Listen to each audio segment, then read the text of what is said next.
So I have taken off the bridge saddles because I'm going to put some different ones on. Just wanted to show a couple things here. The bridge plate is not pot metal or die cast or zinc, all the same thing. It's definitely some sort of steel and magnetic. And here we have what I did. These are the original saddles. I'm sure they're fine, but I just wanted to swap them out for something that I had a little bit more confidence in. As you can see, everyone knows they're zinc, but you can see they're actually kind of hollow underneath, which struck me kind of odd. I guess it's no big deal, but I got these solid zinc fender saddles. I bought a Telecaster bridge off of Amazon for 17 bucks, and it came with these saddles. I like the block saddles as opposed to the bent saddles for palm muting. Part of the reason, I mean, I could have gotten some nice like Callahams or whatever for 40 bucks, but honestly, from what I've heard about steel saddles, they make the guitar sound brighter. And honestly, I don't think this guitar needs to sound any brighter than it already does. So, it's already got a nice, if you want it to sound really, really bright and tinny, you can make that happen with this guitar. It has a wide range of sounds, even with the Wilkinson pickups. But, if you're trying to play When Doves Cry, you're not going to have any trouble getting that treble. But anyway. So these are the saddles that I'm putting on. I found that if you have one of these guitars, you probably notice that the saddles kind of, if you've lowered the action at all, that the saddles kind of sit in a jacked up, almost like a hot rod, like literally a jacked up angle. It's because the bridge has two different sets of holes. Now, I've made those holes bigger. We'll talk about that soon. But it has two different sets of holes.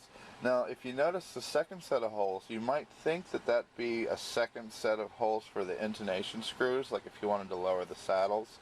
That's not actually what they are. This bridge is also made so if you wanted to do like I guess this is string through. Oh, by the way, notice the workmanship. I mean, all the fundamental stuff about this guitar is so well done.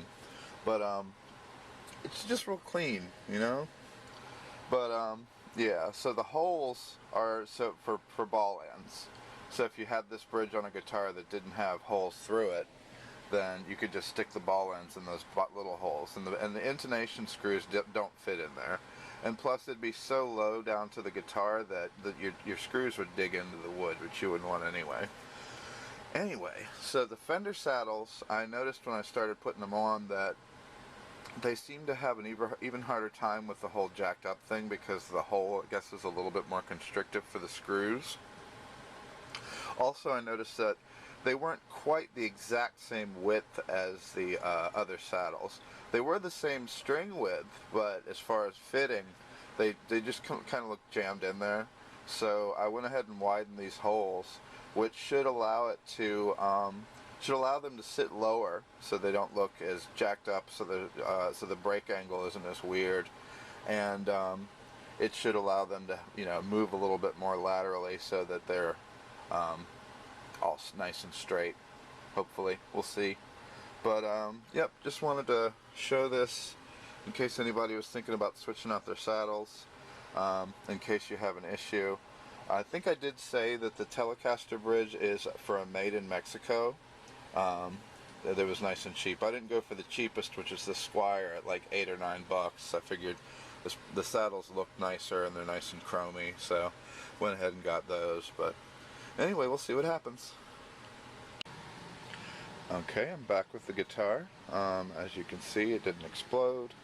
Got the bridge saddles on there with the widened holes. As you can see from here, the angle isn't quite as steep as it was before. Over here we have our holes that I made. Obviously the screw heads are big enough, no issues there.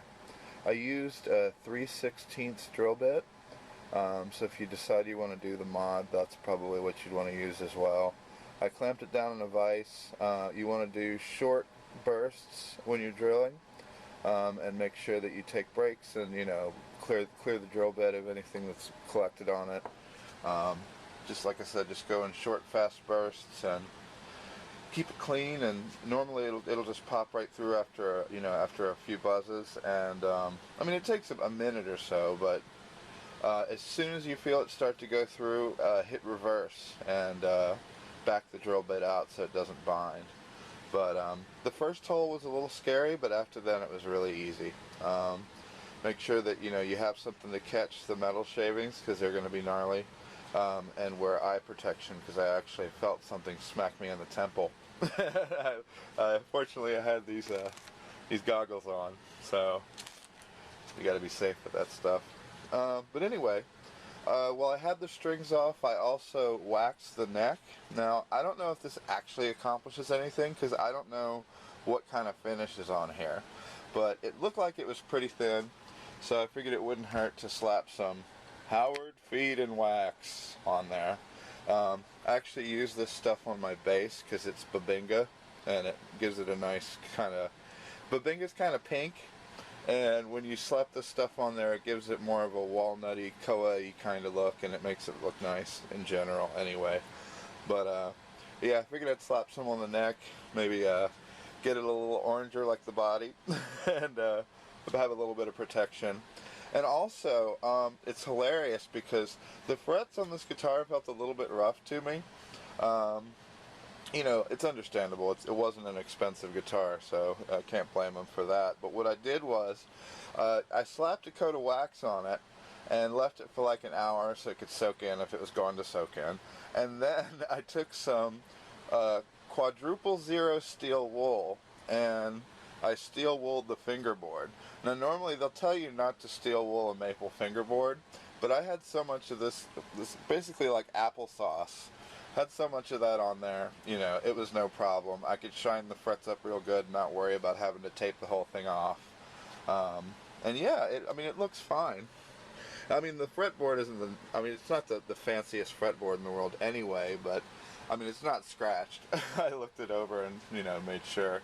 But, yeah, it's good, and, you know, any protection it can provide the neck is good, and it's nice and smooth, it's not sticky or anything, so it's just something to consider if you happen to have some laying around the house. But that's pretty much it. The saddles came out great. Could be my imagination, but I think they sound a little bit cleaner, especially on like harmonics. Let's see what else. Yeah, I mean, I think they probably sound better, but maybe I'm on crack, or it could be the decreased angle, because that angle that they were at before, I wish I'd taken a picture of it to show you, because it looked pretty crazy. But yeah, so that's really pretty much all there is to it. Drill some holes in your bridge and have a good time. Something else I wanted to mention, even if you're not changing the saddles, if you wanted to try to do the mod to the bridge to lower the angle, you can definitely do that with the existing screws. I measured the fender screws and the original screws with a caliper, and the original ones are like 5.23 and the fender ones are like 5.35. So, you know, that's not going to make any difference as far as making the hole. So you'd be perfectly safe making that the 3/16 drill bit. If you wanted to start smaller, you could do that, and then, you know, if you wanted to expand it from there, you could just do the next size up.